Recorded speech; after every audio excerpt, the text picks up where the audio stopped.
Allô, allô, allô, allô, les auditeurs de Ivocan Relais, nous voici aujourd'hui. Cette semaine, je vais dire que, comme je me suis reposée la semaine dernière, donc cette semaine, ça a été un peu plus rough pour moi. Aujourd'hui, je reçois ma deuxième invitée de la semaine, Esther Bois, pour parler de quelque chose qui, en tout cas, moi, en tout cas, ça m'intéresse beaucoup. Donc, si à la fin, je vais faire passer la quête, vous allez cotiser pour payer mon transport. Il va dire, écoutez, pour vous, pour venir. Donc, aujourd'hui, on va parler du grand retour de la diaspora. Donc, on entend souvent des histoires de retour. On a des histoires qui sont belles. Donc, je peux citer Sika Finance, Tabali Express, l'investisseur africain. On entend aussi des histoires qui ne sont pas belles parce qu'on ne va pas se mentir. Souvent, là, on a l'impression qu'il n'y a pas de juste milieu. Soit ça va bien, soit ça va mal. Pourtant, on est beaucoup et on a vraiment envie de passer à l'action. On a vraiment envie, même si ce n'est pas pour pas retourner définitivement, on a vraiment envie de s'intéresser pour voir s'il y a des autres opportunités, s'il y a la route, si il y a beaucoup, on a beaucoup de si dans notre tête. Or, on sait qu'avec des si, on peut tout faire. Mais sans l'action, on ne peut rien faire. On peut rêver, on peut viser le ciel, mais si on ne se met pas en action, tout ça, ça sera vanité. Donc aujourd'hui, on a avec nous Esther Bois qui a, je ne sais pas si elle veut nous mettre au défi ou bien si elle veut nous donner des opportunités, elle va nous dire ce qu'elle veut faire. En tout cas, elle organise le grand retour de la diaspora, 8 jours d'immersion en Côte d'Ivoire. Et elle, dans la publicité, elle nous dit, elle privatise un avion au complet. Je dis, quand on dit que les rêves sont grands, aujourd'hui j'ai entendu une phrase vraiment qui m'a rejoui le cœur. On dit, rêver grand et rêver petit, c'est le même temps. Donc c'est à toi de choisir. C'est la même nuit là. Tu peux décider tu peux rêver grand. La même nuit là, tu peux rêver petit. Donc, arrivé un moment là, c'est toi-même qui dois interpeller ton cerveau. Donc, je dis bonsoir à Esther qui va se présenter à nous. Bonsoir Larissa. Merci beaucoup pour ton introduction. Bonsoir à tout le monde. En tout cas, je suis très ravie d'être là. Chez moi à Paris, ici, il est 1 heure du matin. Je suis allée bien me rafraîchir. J'ai même mis le gloss et tout ça pour vous. En tout cas, je suis très contente d'être avec vous, avec mes frères de la communauté qui sont au Canada. Pour la présentation, moi, c'est Esther Bois. Je vis en France depuis 2014, donc ça va faire bientôt 12 ans. Je suis arrivée, j'ai fait des études, master en monnaie, banque, finance, assurance. J'ai bossé dans la banque pendant 8 ans et puis après, j'ai démissionné pour me consacrer à ma passion, donc l'entrepreneuriat, l'enseignement, l'accompagnement, le coaching. Donc, ça va faire bientôt 3 ans que je suis à la tête d'une académie de formation dans l'investissement immobilier et dans le business également.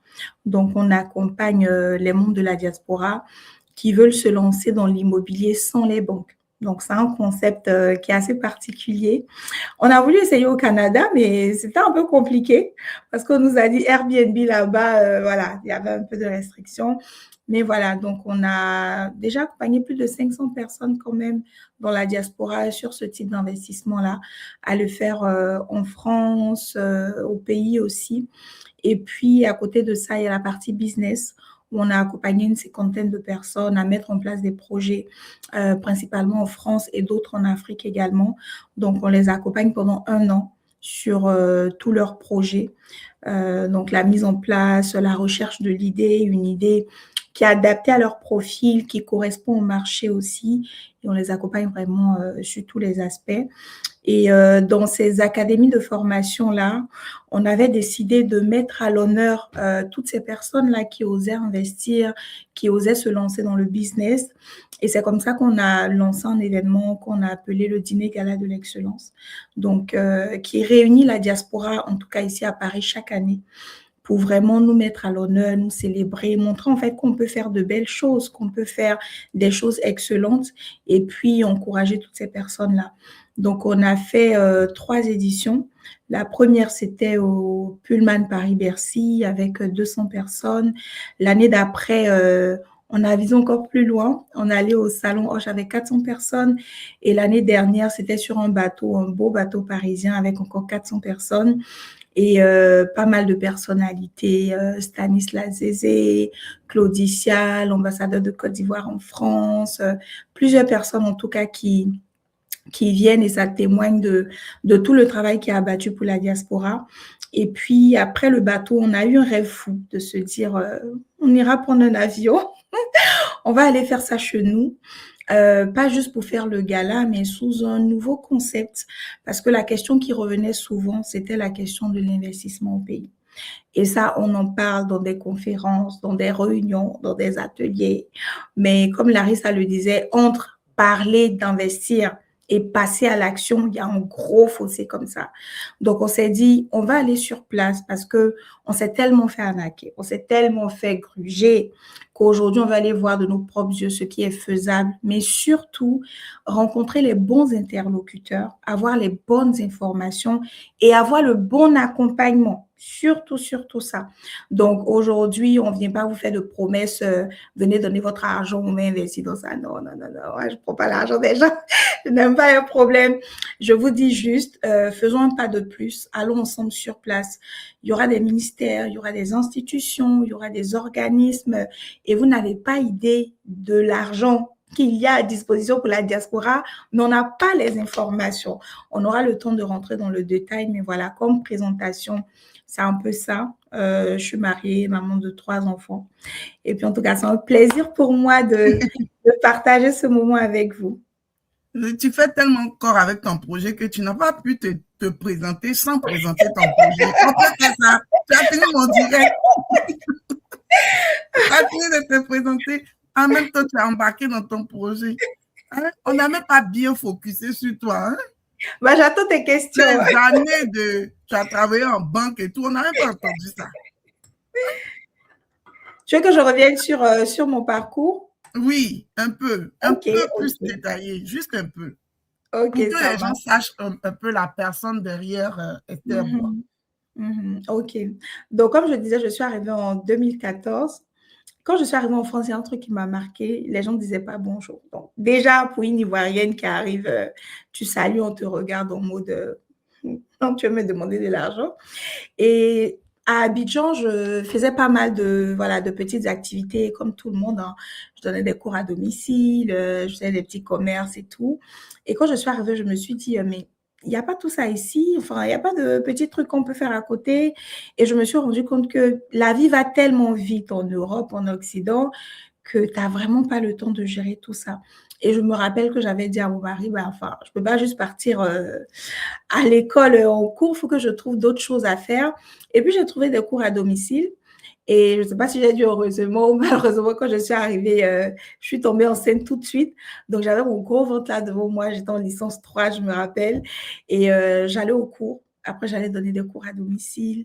J'ai accouché. Vous savez, ici, c'est pas facile. Il n'y a pas de nounou et tout ça. Il faut tout gérer. Donc, fallait gérer le mari, la maison, les enfants, les études et les petits business à côté. C'était pas évident. Mais j'ai retenu une chose, c'est que quand on vient, certes, on dit on vient pour se chercher et tout, mais c'est vraiment le courage qu'il faut. Hein. Le courage que tu sois dans la catégorie de j'ai ma papier, je travaille et tout, ou j'ai pas de papier et tout, tout le monde se bat.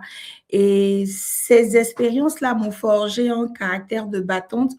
J'ai pas peur de prendre des risques. J'aime aller chercher là où personne ne va. Et puis, à la fin, ça se passe toujours bien parce que derrière, il y a le travail qu'on met, il y a toute l'abnégation qui va avec. Pour les personnes qui sont en France, qui me connaissent un peu, je suis une folle de faire de grands projets, faire de belles choses. Elle a parlé d'avion tout à l'heure. Parfois, je m'assois, je dis, ma chérie, fallait que l'avion. Mais voilà, le projet sera beau. Dans des années, on parlera de ça. On parlera du grand retour de la diaspora. Et puis, il faut bien que quelqu'un le fasse. Il faut bien qu'on le fasse ensemble. Donc, pour revenir à mon parcours, je ne dirais pas que ça a été compliqué, mon chat, non. C'est un parcours assez classique, hein. Donc, licence 3, master 1, master 2, après la recherche de stage qui n'était pas évidente comme pour tous les étudiants en Europe. Je me rappelle que j'ai envoyé plus de 150 CV. Et mes amis qui se plaignaient, qui disaient, ouais, on ne trouve pas de stage et tout. Je leur demandais, tu as envoyé combien de CV? J'ai envoyé 5, mais je n'ai pas trouvé. Je dis, bon, toi, je ne cause plus avec toi. J'ai envoyé 10, je n'ai pas trouvé. J'ai envoyé plus de 150 CV. Pour dire que parfois, il faut aller. En fait, faut donner tes efforts jusqu'à ce que tu transpires du sang comme ça, mais vraiment être courageux et puis donner tout, quoi. Donc, il y a eu cette partie-là. Après, le CDD, le CDI en banque. Moi, personnellement, j'aime quand il y a des nouveautés. Donc, très vite, je me suis ennuyée. J'ai essayé de tenir pendant 8 ans. C'était pas facile. Mais voilà, à côté de ça, je cherchais, comme nous tous, hein, comment gagner des revenus complémentaires à côté de son emploi, qu'est-ce que je peux faire. J'ai commencé à investir au pays, ça ne m'a pas raté. J'ai ouvert un salon de coiffure, m'ont bien volé. Je vendais après des vêtements pour bébé. Avec le Covid, ça allait aux cacahuètes. Et puis après, je me suis dit, bon, je me concentre sur l'Europe pour développer mes business ici. Et puis, voilà, quand je serai sur place, je le ferai. Et puis après, j'ai découvert que je pouvais investir à distance, mais pas dans tous les business. Parce que parfois, on se dit, je veux me lancer dans ça, mais il y a des business qui ne sont pas compatibles avec la distance. Et si ça, on ne le dit pas clairement dès le départ, ben, il y aura toutes les conséquences qu'on connaît aujourd'hui. Donc voilà un peu pour mon parcours, Larissa. Maintenant, j'ai une question. Pourquoi est-ce que tu as choisi la Côte d'Ivoire pour la première édition? Moi, je vais dire première édition parce qu'on lance tous dans les nuages que ça va continuer et continuer. Pourquoi le choix de la Côte d'Ivoire? Alors, déjà parce que je suis ivoirienne, la charité bien ordonnée commence par soi-même, déjà ça. Mais au-delà de ça, aujourd'hui, la Côte d'Ivoire dans la sous-région ouest africaine a l'une des économies les plus dynamiques, que ce soit en termes de taux de croissance, que ce soit en termes de, voilà, de projets d'investissement. Récemment, il y a eu des travaux sur le plan national de développement 2026-2030. L'État attendait une certaine somme. Ils ont eu 4 fois la somme qu'ils attendaient. Donc, pour dire que tous les projecteurs sont braqués sur la Côte d'Ivoire actuellement. Et il y a des choses à faire. Il y a énormément de choses à faire. Et je pense que la diaspora a une part à jouer dedans. Les montants qu'on envoie dans nos pays chaque année, c'est juste énorme.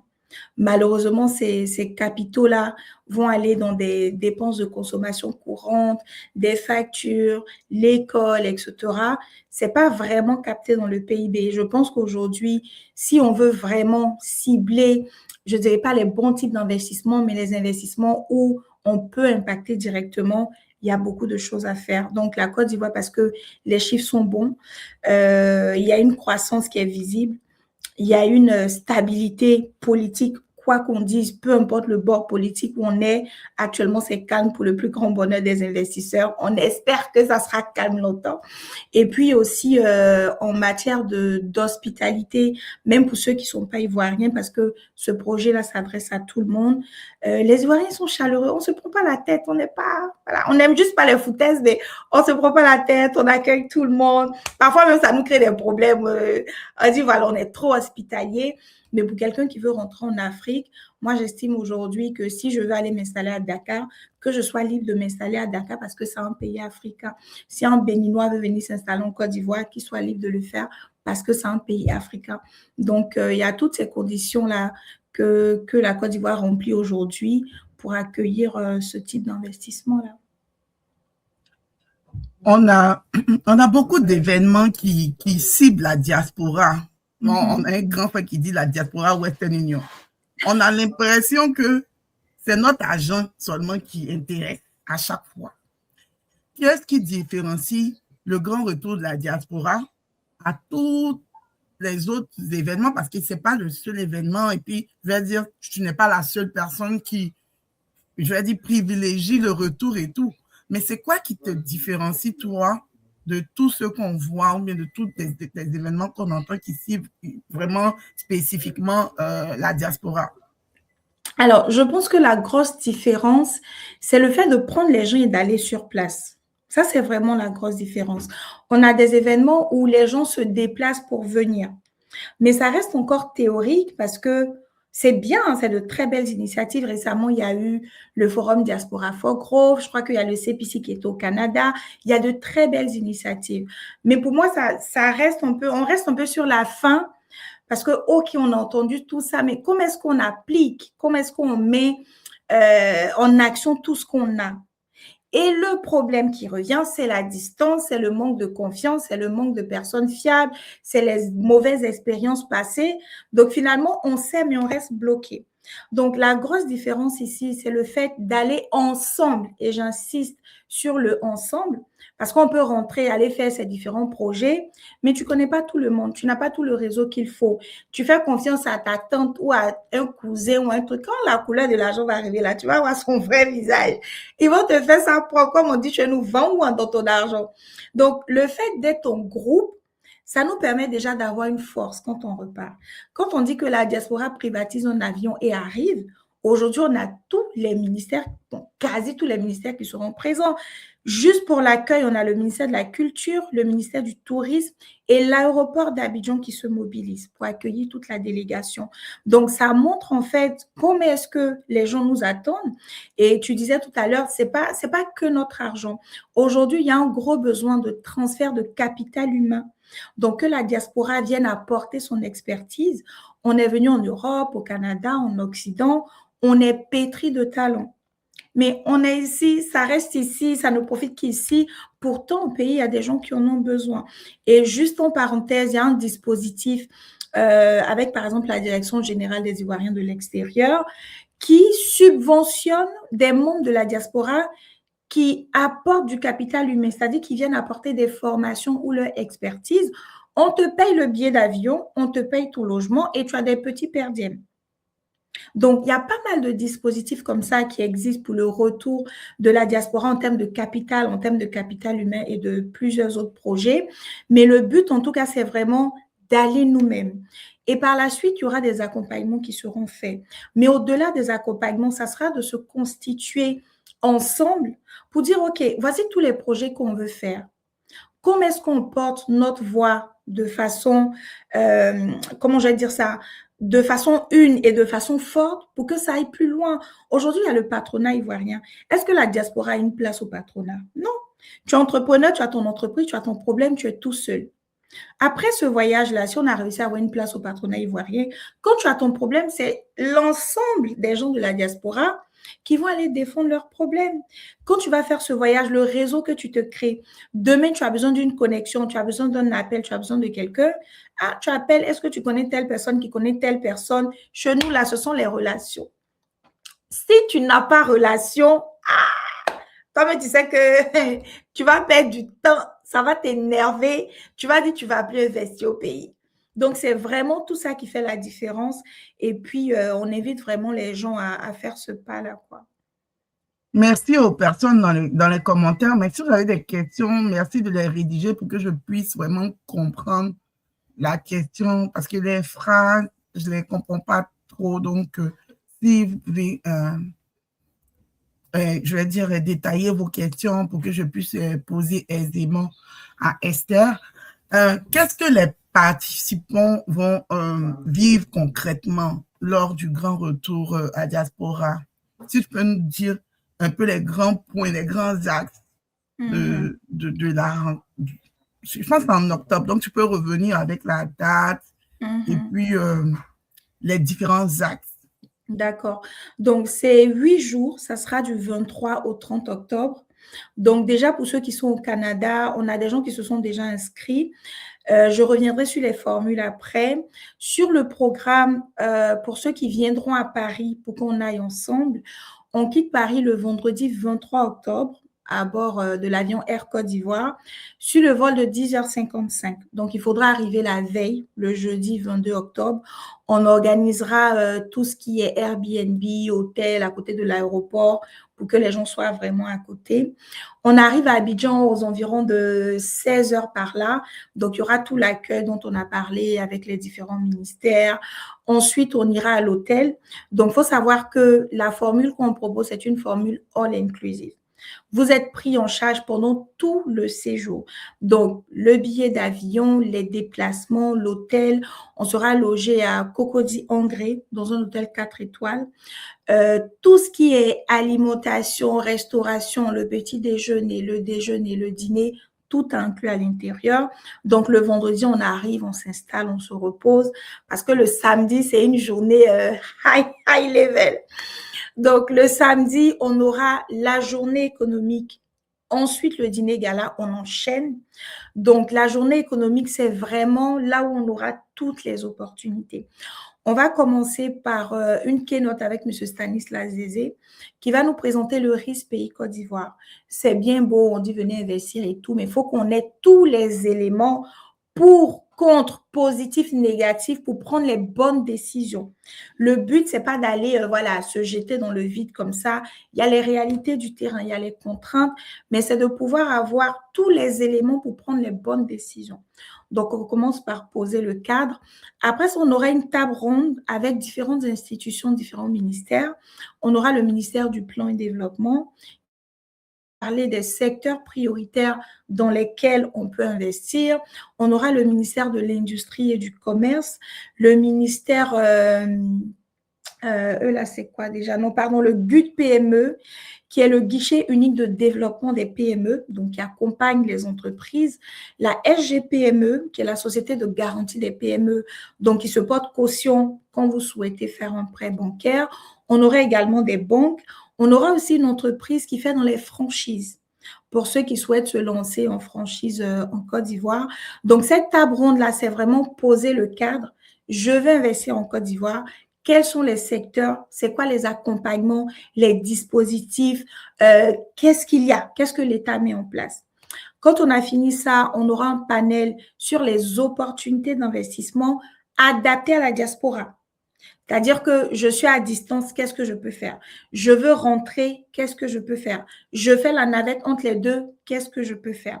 Donc, on parlera d'agriculture, on parlera de business de service, on parlera de tout ce qui est formation, éducation, dans le domaine de la santé également. On aura également tout ce qui va être consulting. Donc, on a vraiment essayé de couvrir tous les champs. Bon, ça ne sera pas tout de façon exhaustive, mais vraiment les gros secteurs dans lesquels les gens veulent se lancer, l'immobilier également.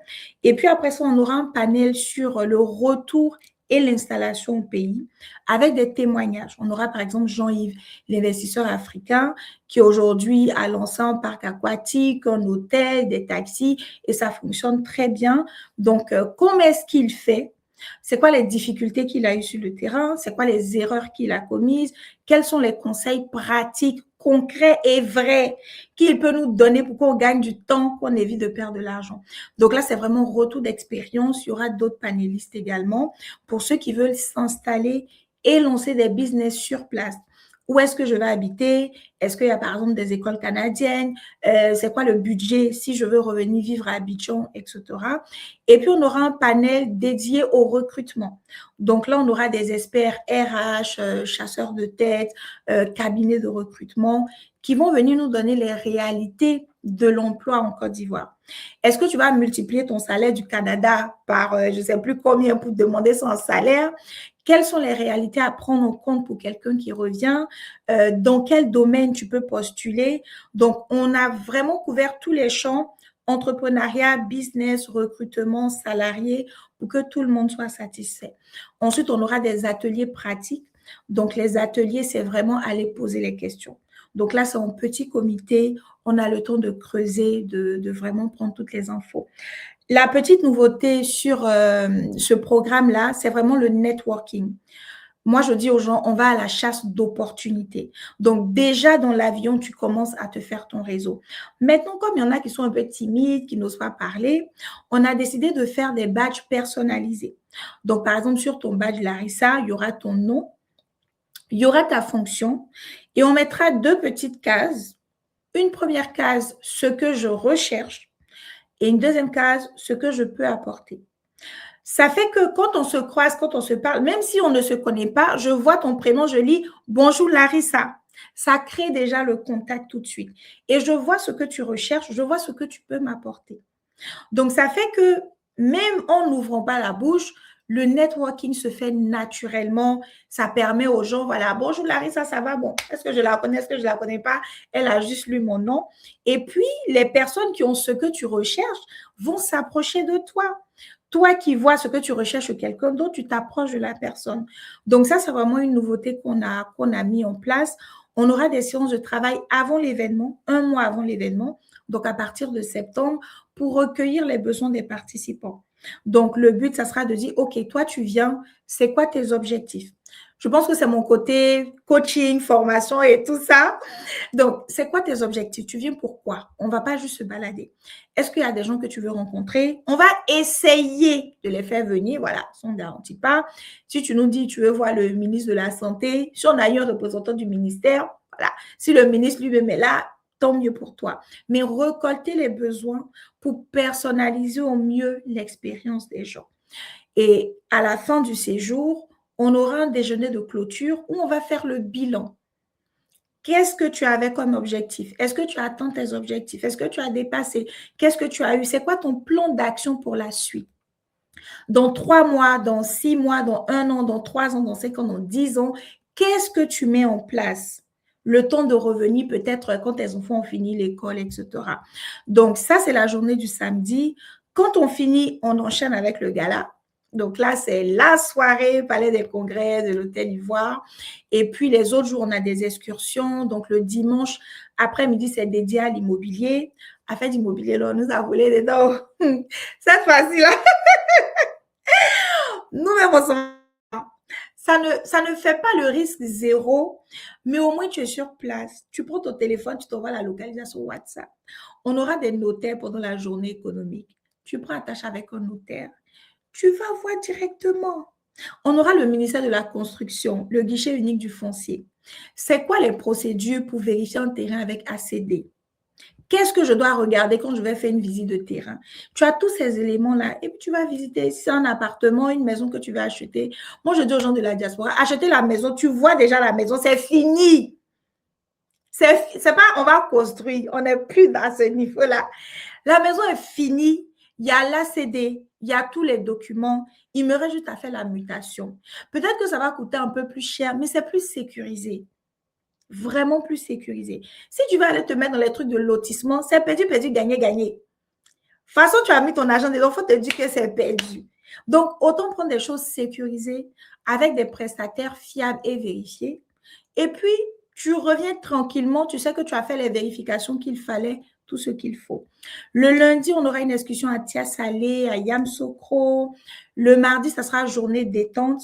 Donc là, on va oublier un peu tous nos problèmes du Canada, de l'Europe, bain debout, des jeux, des activités, vraiment, voilà, se détendre. Le mercredi, on aura Abidjan Tour. Donc, on ira visiter la BRVM pour tous ceux qui sont intéressés par la bourse. On ira visiter le guichet unique du CPC, là où on fait les créations d'entreprises. On aura aussi d'autres ateliers voilà, culturels. Et le soir, il y aura Abidjan by Night. On va aller chauffer un peu. Se rappeler voilà, des ambiances du pays. Le jeudi, c'est quartier libre pour vraiment permettre à tout le monde de placer ses rendez-vous, des gens que tu as rencontrés le samedi, tu voulais rencontrer telle personne, caler tout ça. Et puis le vendredi, c'est le retour parce que toute bonne chose a une fin. Donc, voilà un peu pour le programme, Larissa.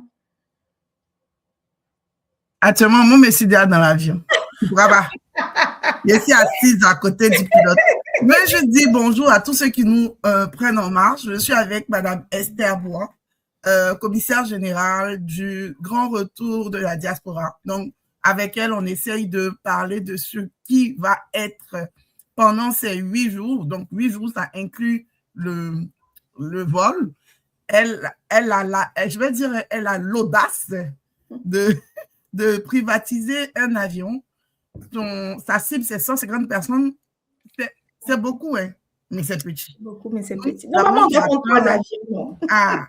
Donc, il attend là. Et puis, il y a paiement échelonné, tout ça. Donc, après, quand on va rentrer dans les questions, elle va essayer de dérouler un peu les prix.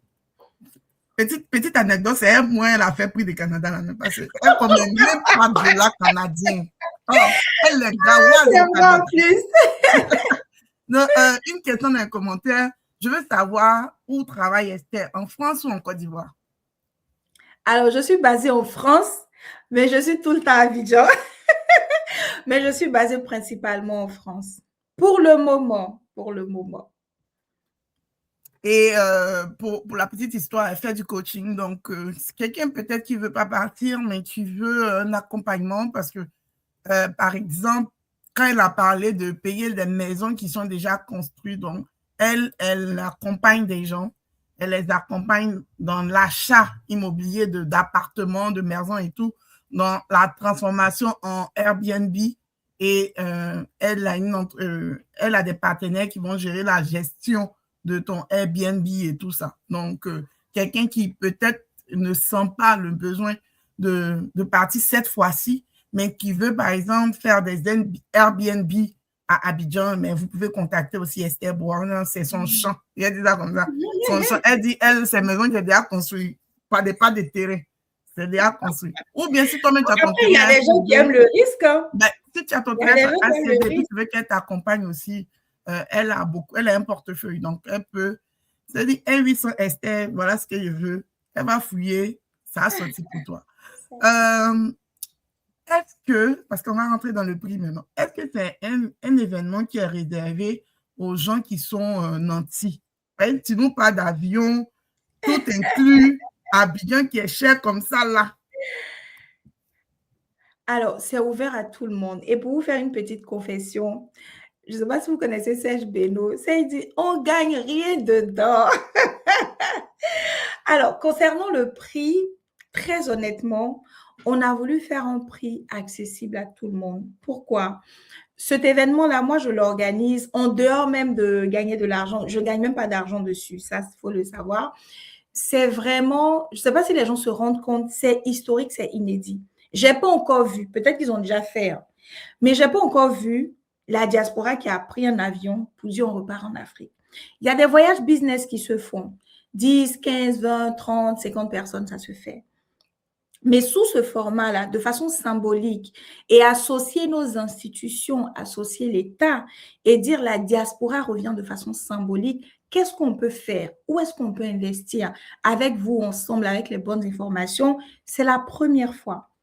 Donc, au-delà de je paye mon argent, je pars et tout, je pense qu'on a tous cette partie-là de on veut quand même contribuer au développement de notre pays à notre manière. Donc, sur le prix, on s'est dit, faisons un tarif que tout le monde pourra payer pour que le maximum de personnes puissent participer. Donc, pour ceux qui sont déjà partis à Abidjan, vous savez combien ça coûte entre le billet d'avion, entre la location d'une résidence, louer une voiture, mettre le carburant, etc. C'est des milliers de dollars canadiens. Bon, moi, je ne sais pas trop convertir en dollars canadiens, donc je vais parler en euros et puis Larissa va traduire. Elle va traduire en dollars canadiens. Donc, on est parti sur un tarif de 2 997 €. Je crois qu'avec le taux de change, on est à peu près à 5 000 $ canadiens, c'est ça. Hein? Ça, franchement, vous-même, vous savez que quand vous partez à Abidjan, c'est pas ça vous paye, c'est bien plus. Donc, il y a tout à l'intérieur. Il y a le billet d'avion Paris-Abidjan-Paris, donc c'est au départ de Paris. Donc, quand tu prends ton option à 5 000 $ canadiens, tu prends ton billet d'avion Canada-Paris-Canada aux extrémités des dates. Donc, par exemple, du 22 au 31. Vu que nous, on part du 23 au 30. Tu peux même prendre, si on revient le 31 matin, ouais, donc au 31. Donc, c'est tout à l'intérieur. Billets d'avion, restauration, hôtel, la journée économique, le gala, les excursions, les déplacements, tout. Tu viens juste avec ton argent de poche pour faire tes propres courses, voilà, ce que tu as à faire, mais tu es pris en charge entièrement. On a une deuxième formule pour ceux qui ne pourront pas venir à Paris et qui vont aller directement, ou bien qui ont déjà un séjour prévu à Abidjan, mais qui vont faire toute la semaine avec nous. Donc ça, c'est l'option sans billet d'avion, qui est à 2 300 €. Ça fait quoi, à peu près 4 000 $ canadiens, c'est ça? Et ça, vous-même, vous gérez votre voyage. Bon, c'est dommage parce que vous allez rater la partie de l'avion qui est la partie la plus chic. Mais voilà, on comprend que chacun peut avoir ses contraintes.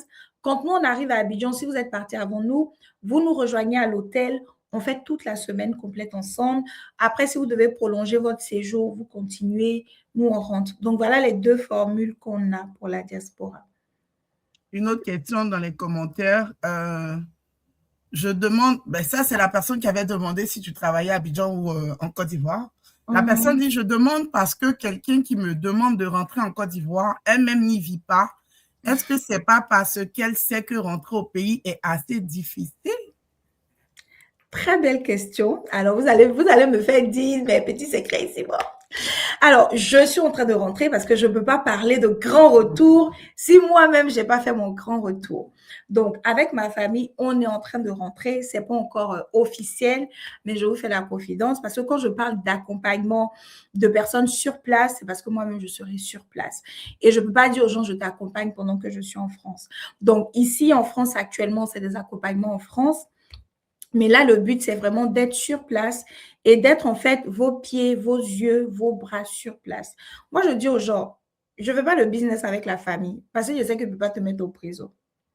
Si tu es un membre de ma famille, qu'on peut se dire la vérité sans faux fuyant, on peut faire le business ensemble. Donc, les histoires de mon cousin, ma tante et tout, ça, c'est une époque révolue, dépassée. Il faut maintenant passer par des professionnels qui t'accompagnent, qui te coachent dans ton business, qui ont les relations qu'il faut, qui t'accompagnent de façon globale. C'est pas juste, je veux me lancer, j'ai appelé telle personne. Non, c'est Esther, voici le projet que je veux développer en Côte d'Ivoire, que ce soit à distance ou sur place. OK, quel type d'entreprise tu vas créer en Côte d'Ivoire pour ne pas payer beaucoup d'impôts? Où est-ce que tu vas implanter ton siège social pour avoir des exonérations d'impôts pendant 10 ans, 15 ans? Quel type d'activité tu veux faire? Avec quel professionnel expert tu peux aller te former? Tu veux lancer ton projet, comment est-ce que tu communiques pour avoir des clients? Sur les réseaux sociaux, quel influenceur tu peux contacter? Tu veux pas faire des passages télé, radio, etc. Donc, en fait, c'est un accompagnement dans la globalité. Et bien évidemment, je serai sur place. Mais comme c'est pas encore officiel, c'est pour ça que je n'ai pas encore parlé de ça. Sinon, c'est prévu. Et puis, le grand retour de la diaspora, je vais juste compléter un peu. C'est un nom aussi symbolique aussi. Quelqu'un a dit le grand retour de la diaspora, et puis elle dit vol aller-retour. Vous voyez que le nom est symbolique. Vous voyez, le grand retour, là, c'est aller simple. Aller simple. Mais c'est aussi dans le but d'aller tâter le terrain, d'aller voir, comme elle avait dit au début du live, d'aller voir avec toi-même tes yeux. Il y a des choses que tu étais à distance et puis on t'a dit. Cette fois-ci, tu vas. Mais comme elle a dit aussi encore au début, pour ceux qui n'étaient pas là au début, elle a dit aller seul, c'est bon. Mais aller en groupe, c'est encore mieux. Au moins, bon, si tu as un peu peur, l'effet de groupe aussi peut te dégêner pour pouvoir vraiment bien voir. Donc, le grand retour de la diaspora, on se dit qu'on s'en va tâter le terrain, on s'en va poser des questions, on s'en va mettre des bases, on s'en va parler avec des institutions, on s'en va nous-mêmes se faire notre propre idée. Parce que moi aussi, dans mon introduction de départ, j'ai dit que le retour des Ivoiriens de la diaspora, je vais parler des Ivoiriens parce que les autres, on voit leur retour. Par exemple, si on dit Philippe Sibo, je vois son retour, mais je ne peux pas trop parler. Mais par exemple, on va dire Dabali Express, on va dire Sika Finance, on va dire Jean-Yves de Investisseurs Africains. On voit ces Ivoiriens-là qui sont retournés. Mais comme je l'ai dit à l'entame de l'émission, j'ai dit, on voit aussi, parce que les 3 que j'ai dit là, on voit leur réussite. Par exemple, investisseur africain, lui-même, il monte ses galères. Lui, au moins, il monte. Je pense que c'est à cause de lui que beaucoup d'autres ont commencé à montrer leurs galères. Parce que avant, Internet était la vitrine du beau. On veut juste montrer, on veut montrer qu'on est arrivé, on est revenu, ça va. Mais il ne faut pas oublier, on voit et on a vu aussi des gens que ça ne va pas. On a vu notre frère qui quittait en France, sérigraphie, qui pratiquement pleurait parce que les gens prenaient ses commandes. Il a pris tout son investissement de tout son argent d'immigration pour mettre dans une entreprise de sérigraphie et puis les gens viennent commander et puis ils ne payent pas. Donc, faut pas, on va se mentir pour dire que non, venez, tout va bien. C'est pour ça que avant, elle dit, je vous accompagne pour aller tâter le terrain. Parlez vous-même, allez poser des questions. Parlez vous-même, allez voir si c'est quelque chose qui peut vous intéresser. Et comme elle a dit aussi, on va faire un suivi avec vous pour voir. Est-ce que ça vous intéresse toujours? Vous êtes 150 à partir, mais peut-être dans 150 à c'est 10, peut-être même c'est 5 qui vont véritablement repartir. Donc, c'est 5 000 $, tout inclus. D'autres vont prendre ça même comme vacances parce que c'est tout inclus, 5 000 $ à Abidjan, donc peut-être 4 étoiles. Je continue dans les questions. Et ça, moi, la question, je la trouve très belle. Très, très belle. En tout cas, jette l'interprète. Tu devais être dans le direct. Merci. La question là. Il dit que quand tu as parlé de rencontres, c'est vrai que tu as parlé de Jean-Yves, qui est un Ivoirien de la diaspora qui est venu. Mais tu as parlé aussi des institutions. Il dit c'est bon.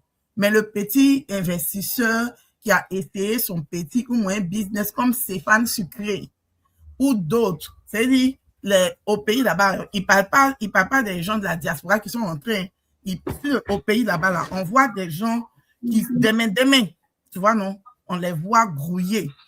Il dit, est-ce que ceux-là aussi ne seront pas pertinents à ramener comme panélistes pour avoir aussi un beau visage de l'investissement terrain?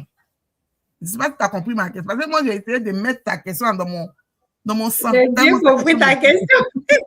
La question me parle. Ah bah, bonne nouvelle pour lui. Stéphane Sucré est sur un panel. Stéphane Sucré est sur un panel et justement pour parler des réalités du terrain dans l'agriculture, l'élevage et tout ça. C'est pour ça que je vous dis, moi je suis quelqu'un de concret. J'aime pas trop les bavadages. Je veux qu'on voit les résultats. Et les personnes qu'on a envoyées sur les panels, c'est pas juste venir expliquer, oui, le cadre, venez. Non, la vraie réalité. Est-ce qu'on peut faire de l'agriculture en étant au Canada? Vrai ou faux? Si c'est pas vrai, Stéphane Sucré, vous le connaissez, il ne crache pas ses mots. Si c'est pas possible, il va te dire c'est pas possible. Ce qui est possible de faire, il va te dire les vraies réalités. On est ici, voici les aliments qui sont chers. Tu veux venir? OK. Voici les difficultés qu'on a. Tu veux venir? Mais en même temps, voici aussi ce qui marche. Voici ce qui ne marche pas. Voici les problèmes qu'on a. Donc, en fait, le grand retour, c'est pas genre vendre du rêve. Comme elle a dit, c'est aller tâter le terrain pour te faire ta propre idée, ta propre opinion, voir ce qui va, ce qui ne va pas. Et c'est pour ça que je parlais de groupe tout à l'heure. En fait, tout est une question, dans la vie, là, tout est une question d'intérêt. Quand je dis que chez nous, ce sont les relations qui marchent, aujourd'hui à Abidjan, quand tu vas rencontrer quelqu'un pour un rendez-vous, si tu n'as pas quelqu'un qui t'a donné le numéro pour appeler, on va te prendre. C'est la vérité. Donc, quand tu comprends le système, toi qui veux venir investir, tu t'adaptes au système. Moi, j'ai eu des rendez-vous, je suis partie, j'ai pris mon téléphone. On m'a dit, je suis arrivée, j'ai dit, je vais voir tel DG. DG dit qu'il n'est pas, il dit qu'il n'est pas là. Entre il est dans son bureau. Quelqu'un d'autre m'a donné le numéro de son patron. Quand j'appelle, on dit, tu viens de la part de qui? Je dis, je viens de la part de telle personne. On dit, tu peux passer demain à 11h. Ah! Tu vois ce que je veux dire? Donc, quand tu vas toi seul, tu ne connais personne. Il ne faut pas te leurrer, hein. Le terrain africain n'est pas facile. Genre, tu es arrivé toi seul, tu as la meilleure idée, tu vas sauver l'Afrique, tu vas prendre ta dose. Tu vas pleurer. Tu vas pleurer. C'est pour ça qu'on dit le réseau, les relations, aller en groupe, aller ensemble. Donc, quand tu sors de cette immersion où tu as rencontré telle personne, tel ministère, tel truc, demain, quand tu appelles pour dire, ah, j'étais à l'immersion d'Esther Bois, on s'est rencontrés et tout ça. Et puis, entre parenthèses, je dis aux gens, les contacts qu'on prend là, le réseautage là, c'est pas juste échanger les cartes de visite et puis c'est fini, tu as beaucoup de cartes de visite. Non. Sur les cartes de visite, et on va veiller à ça pour tous les participants, vous mettez vos QR codes WhatsApp. Moi, c'est comme ça que je fais mes cartes de visite. Donc, quand tu veux ma carte, je te dis scanne mon WhatsApp. Quand tu scannes le code, ça t'envoie dans ma conversation WhatsApp. Donc, tu me vois, coucou, c'est telle personne, on s'est vu à tel événement. Quand on finit là, on fait le selfie et je t'envoie la photo sur WhatsApp. Donc, ça fait que tu as le nom, tu as le contexte et tu as mon visage. Demain, quand je t'écris, forcément, tu vas me répondre. Parce que tu sais qui c'est, tu vois un peu, on s'est vu à tel événement. Ce n'est pas juste ta carte de visite. Donc ça là, tu l'as fait avec 200 personnes, 300 personnes. Tu ne peux pas dire que tu ne connais pas les gens à Abidjan. Donc, demain, quand tu viens créer ton entreprise, tu as rencontré le CPC, tu as allé visiter où on fait la création d'entreprise, tu as parlé avec des banques, tu as parlé avec des organismes qui se portent caution. Tu as parlé avec des organismes qui accompagnent les PME. Tu as allé voir que pour faire agriculture, il y a subvention là-bas. Que quand on fait poisson fumé, il y a même subvention là-bas. Bon, quand tu as fini de rassembler tout ça, les chances que ton projet ne réussisse pas sont réduites. Donc, c'est ça le but. Limiter, en tout cas, les dégâts. Il y a les réalités du terrain, comme on dit, mais mets toutes les chances de ton côté. Et puis, même si tu ne vas pas te lancer tout de suite, au moins tu as les contacts, tu as les idées. Ça peut même te donner d'autres idées, d'autres opportunités, rencontrer d'autres personnes, te mettre ensemble. Tu vois que, il y a quelqu'un du Canada avec qui je suis partie. Bon, lui, il va plus faire les allers-retours. Moi, je suis encore ici. Qu'est-ce qu'on peut faire ensemble, etc. Donc, il y a plein d'opportunités. Je pense que ta réponse l'a satisfait parce qu'il a dit bravo, merci. Donc, tu as touché son cœur. Un client à devenir. Tu ne cibles pas uniquement les Ivoiriens de la diaspora. Tu ouvres aux Afro-Caribéens, à tout le monde, même aux Québécois, en tout cas à tout le monde. Pourquoi est-ce que ce n'est pas exclusif? Alors, pourquoi ce n'est pas exclusif? Parce que déjà, on est dans le pays des gens. Donc, si on peut être dans le pays des gens, les gens peuvent être dans notre pays aussi. Ça, c'est le principe de base. Si les locaux me demandent pourquoi tu nous ramènes les gens de la diaspora, je vous dis, hey, ce sont vos frères africains. Et deux, aujourd'hui, on est dans un monde, je dirais, capitaliste. Chacun cherche ses intérêts, son argent. Et puis aujourd'hui, il y a des besoins qui ne sont pas satisfaits. Tant qu'il y a un besoin qui n'est pas satisfait et que nous-mêmes, on ne le fait pas, les autres vont venir le faire. J'avais fait une publication, il y a quelqu'un qui m'a mis en commentaire, ouais, quand tu vas ramener des gens de la diaspora, là, faut les emmener à Man, à Danané, à Boaké. Ils vont voir que la Côte d'Ivoire est pourrie. Je lui ai dit, moi, je suis déjà allée à Man. Il n'y a pas de restaurant. Il n'y a rien. Je dis, quand je vais venir avec les gens de la diaspora, la différence avec toi, c'est que toi, tu vois qu'il n'y a rien. Eux, ils vont voir des opportunités. Ils vont voir qu'on n'a pas de restaurant où manger. Voici une idée de business. Je peux venir ouvrir un restaurant. Il n'y a pas de quoi faire ça. Voici une opportunité. Donc, tout est une question de mindset, d'état d'esprit. Donc, aujourd'hui, quand on repart, c'est pas juste pour dire, je suis ivoirien, je suis truc. Non. Est-ce qu'il y a des opportunités de business? Et si vous, les Ivoiriens locaux, vous ne faites pas, la diaspora va venir faire. Si la diaspora ne vient pas faire, les bailleurs de fonds vont venir faire. L'État recherche, je crois, 20 milliards à peu près. Ils ont eu 80 milliards. Donc, il y a l'argent à l'extérieur. Donc, c'est à nous d'aller prendre notre part. Et quand on dit les autres pays, aujourd'hui, je lisais le livre de l'ambassadeur, l'ancien ministre, M. Maurice Bondamont, qui a fait sortir un livre qui s'appelle Sœurs esclaves, qui parle un peu du temps de l'esclavage, quand on prenait les gens de Tia-Salé, de Grand Laou et tout ça pour aller. Mais les gens des îles, les Afro-Caribéens, les Afro-Américains, ce sont nos parents. Donc, il y en a qui sont aujourd'hui en quête de reconnexion avec l'Afrique, qui veulent venir s'installer, qui veulent venir vivre. On ne peut pas, c'est-à-dire même si on veut, on ne peut pas dire on ferme la porte, ne venez pas. Non. Après, il y a des choses à cadrer, à réguler, etc. Par exemple, les terres rurales ne sont pas vendues au non-ivoirien. En zone urbaine, ça se fait. Donc, il y a un cadre à mettre. Mais on ne peut pas dire on ferme la porte, c'est que les Ivoiriens. Non. Comme j'ai dit au début, moi, je vais être libre d'aller m'installer au Bénin, d'avoir des amis béninois, de faire du business au Bénin. Et pareil, aujourd'hui en Europe, il n'y a pas tu es belge, tu es allemand. On dit passeport européen passé. Chez nous en Afrique, il y a encore des pays où il faut des visas, où quand tu arrives en Afrique du Sud, on va te frapper, etc. Et ça commence par ce type d'événement-là, où chacun peut venir investir, bien évidemment, dans le respect des règles du pays, etc. Jean-Louis Dessely, merci pour tes questions. Il y en a d'autres qui ne vont pas être posées parce qu'elles ont été traitées au début de la vidéo. Donc, je vais t'emmener à regarder la vidéo qu'on va finir. Parce que reposer les questions, c'est comme si on revenait derrière. Or, on a déjà 50 minutes déjà fait. Donc, je vois tes questions sont très belles, mais il y en a plein qui malheureusement ne vont pas être posées.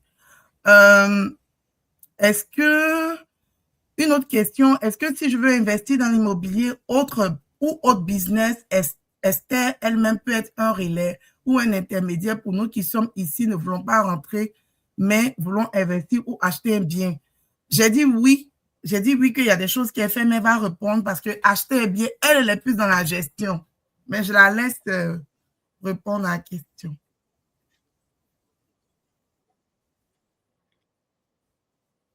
Alors, moi, je ne fais pas d'intermédiation. Immobilier, là, il y a trop de problèmes dedans, pardonnez. Si tu veux des recommandations, on peut te faire des recommandations. Si tu veux un accompagnement, là, c'est différent. On peut t'aider à bâtir ta stratégie parce que très souvent, on fait ce qu'on a entendu dire que ça marche ou j'ai vu telle personne faire, pourtant, c'est peut-être pas adapté à ton projet, à tes objectifs. Donc, on va déjà faire un diagnostic pour savoir, tu veux faire tel investissement, c'est pourquoi? Est-ce que tu veux des revenus récurrents? Est-ce que tu veux du cash flow après? C'est quoi ton objectif? Quand on a déterminé ça, on va mettre en place une stratégie adaptée à toi. Au fait que tu sois peut-être dans la diaspora, au fait que tu veuilles par exemple des rentes chaque mois, etc. Par rapport à ton budget aussi, par rapport à ta capacité d'endettement, est-ce que tu peux avoir un prêt dans ton pays, en Côte d'Ivoire, etc. Quand tout ça c'est défini, on met en place ta stratégie et on t'accompagne à le faire avec les prestataires qu'il faut. Par contre, sur les prestataires, je ne suis pas responsable des prestataires.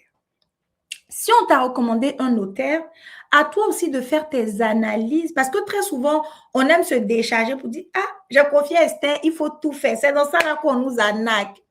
Si on t'a recommandé un prestataire, il faut faire tes propres recherches. Parce que peut-être qu'avec Esther, la personne a de bonnes relations, mais peut-être qu'il a gâté ailleurs, c'est pas. Donc, c'est à toi de fouiller aussi, d'aller creuser, te renseigner pour dire le prestataire que tu m'as donné là, peut-être qu'il est bien, mais j'ai entendu telle chose. Est-ce que tu peux vérifier aussi de ton côté? Donc, c'est un travail d'équipe où on travaille main dans la main. Mais moi, c'est vraiment un accompagnement global. Il y a une dame, par exemple, qui m'a dit, elle a des terrains, je crois, à Tia-Salé. Elle me dit, bon, Tia-Salé, c'est pas Abidjan. Qu'est-ce que je peux faire là-bas? Je dis, oui, ma chérie, les villes de l'intérieur, là, il y a beaucoup de personnes qui ont des lots là-bas.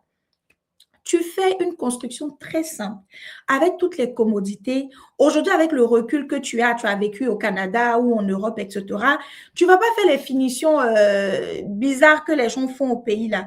Tu fais de belles finitions, tu mets une petite aire de jeu pour les enfants, voilà, des petites commodités. Et puis, tu ne cherches pas loin. Les directeurs régionaux qui sont dans la ville, les directeurs de telle banque, directeurs de, je ne sais pas, sous-préfet, mon cher truc, c'est eux que tu vises. Tu mets ton loyer un petit peu au-dessus, mais il y a les commodités. Donc, toutes les maisons de l'intérieur qui ne leur conviennent pas, bon, c'est parce qu'ils n'ont pas le choix qui sont dedans. Donc, s'il y a quelque chose qui est propre, qui est agréable, tu fais, si tu as un terrain de 1000 mètres carrés, tu fais une mini-cité, tu as 5 maisons dessus, 5 villas basses, tranquillement, ça ne te coûte même pas cher, ça à l'intérieur. Et puis, tu as ton cash flow qui tombe tous les mois. Tu peux même aller plus loin. Si tu veux un prêt, tu vends 2, les 3 autres, tu les mets en location. Et les gens avec qui tu vas faire le voyage, là, il y en a qui cherchent à acheter des maisons. Donc, quand tu leur as vendu, là, eux, ils ont leur prix de location qui retombe tous les mois en fonction de leur stratégie. Et tu dis à la banque, OK, vous prenez une hypothèque sur mon terrain. J'ai déjà vendu 2 maisons. Voici les gens qui sont prêts à payer. J'ai besoin de ce prêt à tel taux d'intérêt. Bon, les taux d'intérêt chez nous aussi, ils vont nous tuer, mais après, il y a la rentabilité qui va, donc ça s'équilibre. J'ai besoin de tel taux d'intérêt et voilà. Donc, tu fais ton montage financier, tu envoies ton apport, tu as tes 2 personnes qui vont acheter, tu sais que les locataires, même tu les as déjà trouvés, tu fais tes prospections. Ton dossier est carré. C'est carré. Mais très souvent, on ne fait pas ça. On dit, ah, j'ai un terrain là-bas, là. Je vais envoyer 2 millions. On va commencer à faire fondation. On dit 2 millions, là, n'a pas suffi. Il faut envoyer 1 million encore. Dans ça, là, ta maison ne finit jamais. Ce n'est pas cadré. Tu ne fais pas les vérifications. Tu envoies l'argent seulement. Donc, le but, c'est vraiment de mettre des process, cadrer tout et puis faire les choses dans les règles de l'art. Avant de continuer, il y a quelqu'un dans les commentaires qui dit « Tu es très belle de l'intérieur que de l'extérieur. » Oh, c'est gentil, merci. Qu'elle te souhaite Mario. Non, c'est une dame, pardon. Et puis, quand tu parles de taux d'intérêt, là, tu ne connais pas pour nous. Hein. Pour vous, c'est combien? Nous, là, on renégocie chaque 5 ans. C'est pas comme pour vous, on fait intérêt 25 ans, puis on divise par 25 là. Nous, chaque 5 ans, ça va re-signer. Donc, pardon. Ouais. Mais vous êtes à combien en termes de taux d'intérêt? Ben, ça dépend. Les hypothèques, là, tu peux avoir aujourd'hui en taux variable, ça peut aller jusqu'au 8%, Ah ouais, 6%, quand même. selon les taux directeurs de la Banque du Canada. Donc, ça dépend. Donc, Ah, chez nous en France, ça va. ceux qui sont en taux variable, là, ça varie selon les taux directeurs. Mhm. Ceux qui sont en taux Ouais, fixe, tu peux avoir du 6-7%, mais on signe chaque 5 ans. Ton prêt est sur 25 ans ou 30 ans, mais tu signes chaque 5 ans. Donc, chaque 5 ans, tu renégocies, imagine. à nous, ça va ici encore. Non, C'est nous, chez vous, là, c'est bon. Euh, Quel profil des participants que tu recherches, entrepreneurs, investisseurs, professionnels, étudiants, porteurs de projets, c'est quel type de profil que tu recherches en termes de participants? alors tout type de profil. Franchement, tout type de profil. Que tu sois étudiant, tu es venu étudier et puis tu te dis, bon, le temps que je continue à faire mes études, que je travaille, etc., plus tôt je commence à investir, mieux c'est. On aura par exemple l'école de la bourse. On avait parlé de Brice la dernière fois. Et tu m'avais soulevé une problématique, pouvoir passer des ordres à distance. Moi, quand j'ai échangé avec lui, il m'a dit aujourd'hui, c'est quelque chose qu'ils font. Ils ont des SGI qui ont des applications où on peut passer des ordres à distance. Un étudiant qui vient d'arriver, qui a compris très tôt qu'il doit commencer à investir, il peut même prendre une stratégie sur le long terme. Se dire, OK, d'ici 10 ans où je suis cadre, j'ai eu mon argent, je mets peut-être 50 $ chaque mois dessus. Dans 10 ans, il a eu un capital pour investir ou pour rentrer au pays. Donc, que ce soit des étudiants, que ce soit des salariés, que ce soit des entrepreneurs pour tous les profils. Et comme on a dit, on aura des recruteurs pour ceux qui cherchent un emploi en Côte d'Ivoire. On aura des opportunités business pour ceux qui veulent rentrer. On aura des opportunités aussi pour ceux qui sont à distance. Donc, ça concerne vraiment tout le monde, tous les âges, tous les profils. C'est vraiment tout le monde. Donc, il y en a, il y a des merci pour l'initiative et tout. Il y a des questions qui reviennent. On en a déjà parlé. On me demande est-ce qu'il y aura des banques. Oui, il y aura des banques, elle a Oui. dit. Il y aura des institutions de financement de projets. Elle a dit aussi. Le message, elle va faire encore un autre message de fin. Sinon, depuis le début, là, tout ce qu'elle dit, c'est vraiment ça. Mais quand elle me suivi, elle a dit, mais je vais lui reposer la question. Est-ce qu'il y aura des opportunités de recrutement, de signature de partenariat? Oui, elle l'a dit, il y en aura. Mais c'est vraiment toi d'aller vers. Ça ne va pas être là pour t'attendre. C'est vraiment du réseautage. C'est ça. Donc, je reviens sur cette question-là. Quel mécanisme de suivi avez-vous prévu pour que les contacts et les opportunités créées durant l'événement débouchent sur des résultats concrets? Alors, bonne question. Et je pense qu'il y a une partie de la réponse que tu as donnée. Nous, on te met en place l'écosystème. C'est-à-dire, on facilite, mais vraiment au mieux, même avec le système des bacs dont j'ai parlé. Mais ce n'est pas nous, on va aller faire pour toi. Ça, moi, je ne vends pas de rêve. On ne va pas aller, genre, t'as calé tous les rendez-vous et puis tu arrives. Non, on va à la chasse d'opportunités, à la chasse de réseaux. On sera dans une salle où il y a 300 personnes. Tu veux, par exemple, voir Stanislas Zézé. Il y a tout le monde qui est en train de lui parler.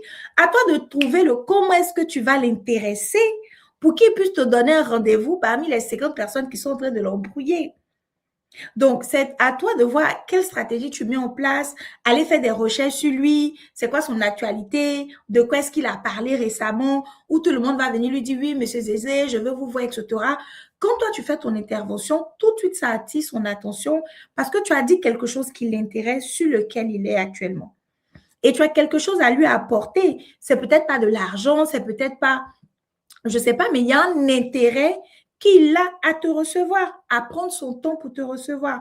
Donc, il y aura tout ce qu'il faut à nous d'aller à la chasse. Donc, comme j'ai dit, on a vraiment facilité les choses. Et puis, on aura la partie de récolte de besoins où on va vraiment faciliter encore plus. Mais c'est vraiment à chacun aussi de donner ce qu'il peut pour aller prendre les opportunités aussi, quoi. Et puis, pour ceux qui n'étaient pas là au début, elle a dit qu'à la fin, ils vont faire un suivi. Ils ne vont pas laisser les participants dans la nature. Ils vont faire un suivi pour voir. Parce qu'avant, comme elle a dit, récolte des besoins, elle a dit un mois en avant, ils vont récolter les besoins. Donc, c'est comme une base de données qu'ils auront pour faire un suivi, pour savoir ce que tu as dit initialement comme besoin. Est-ce que ça a été satisfait? Elle a parlé de 1 an, de 2 ans, parce qu'un investissement, on veut qu'il dure dans le temps. Donc, elle a parlé de ça comme suivi. Tu sais, il y a beaucoup de gens qui ont peur d'investir au pays. La corruption, moi, je dis tous les jours, voilà les communes, ils ont 1000 mètres carrés là-bas. Il y a des gens qui ont construit 24 000 hectares, 32 000 hectares, ils ont tout cassé. Tout le monde a peur. Nous qui sommes, ceux qui sont là-bas, ils ont peur, mais nous qui sommes loin, avec la distance, là, on a 2 fois plus peur. Qu'est-ce que tu peux dire pour rassurer tout le monde? Parce que c'est pas juste là, c'est pas une question limitée à ceux qui vont t'accompagner, mais c'est une question vraiment élargie à tous ceux qui veulent investir au pays et puis qui ont peur parce que franchement, si on regarde, ça fait peur. Qu'est-ce que tu peux dire? Alors, déjà, il y a des choses qui ne vont pas dépendre de nous. Ça, c'est un fait. Je te prends un exemple. Tu achètes un terrain avec ACD, tu as fait les vérifications, tu as fait tes mutations auprès du notaire et tout. Et puis, on te dit combien de carrière dessus. Bon. Là, tu peux faire voir. Tu vois ce que je veux dire? Donc, il y a des risques systémiques qui concernent tout notre gouvernement, qui concernent notre appareil judiciaire, qui concernent des gens qui ont des bras longs jusqu'à... Comme là, ils se promènent. Est-ce que tu penses que les gens ne peuvent pas l'attraper? On peut l'attraper. Mais qui connaît, qui est tellement fort pour qu'il soit encore dehors? C'est la vraie question. Et ça, c'est dangereux parce que on vit quelque part où tu te dis, ça peut tomber sur toi à tout moment, même si tu as tout bien fait. Donc, ce risque-là, il n'est pas à ton niveau, tu ne le maîtrises pas. Donc, moi, je me dis, il faut se concentrer sur ce qu'on maîtrise et puis prier Dieu que ça ne tombe pas sur ta tête. Parce que tu peux avoir tout bien fait et puis il y a un incident malheureux qui arrive. Maintenant, est-ce que tu vas dire que je ne fais rien parce qu'un incident malheureux peut m'arriver? Non. Tu es obligé d'y aller, de prendre le maximum de précautions en espérant que le pays puisse s'améliorer, aller mieux, qu'on ait des règles qui soient respectées, etc. Tu vois. Donc, le risque zéro n'existe pas. Et ça peut arriver à tout le monde, surtout dans le domaine de l'immobilier. Mais en ce qui te concerne, là, qu'est-ce que tu fais? Est-ce que tu as eu un terrain avec ACD? Est-ce que tu as fait les vérifications? Où on fait les vérifications? Pas genre, le monsieur m'a dit c'est ACD. Non. Pas le notaire m'a dit. Il y a des notaires qui sont corrompus aujourd'hui. Ils ne font pas les vérifications qu'il faut. Est-ce que tu es allé au ministère? Parfois, même tu vas au ministère, même. Bon, je travaille avec le ministère, au même vient gâter même aussi. Parfois, il y a des agents qui sont corrompus. Donc, il faut aller à la source, mettre toutes les choses de ton côté. Ah, voici le document que je cherche. Est-ce que. Et puis, comme je dis, le risque zéro n'existe pas. Ça n'existe pas, mais on essaie de faire ce qu'on peut à notre niveau en espérant que ça ne tombe pas sur notre tête. Voilà. Donc, on dit, tu fais tes devoirs et puis tu espères avoir la bonne note. Exactement. Dans les commentaires, on dit, c'est pas juste mais sur le mur, sur la page Facebook de Fernand Dédé, il parle beaucoup du PPEF, du pôle pénal financier. Et puis, on voit aussi qu'il y a aussi de l'avancée dans tout ce qui est détournement et corruption. Donc, faut pas on va dire que c'est trop noir, c'est pas trop blanc aussi. On peut dire que c'est nuancé, il y a du gris dedans et puis on espère que pour toi, la tombe dans le blanc, dans le noir. On a la meilleure bourse à Abidjan, autour de 20-25% par an. Hey, ça là, c'est vrai. Moi-même, je vois ça, c'est vrai.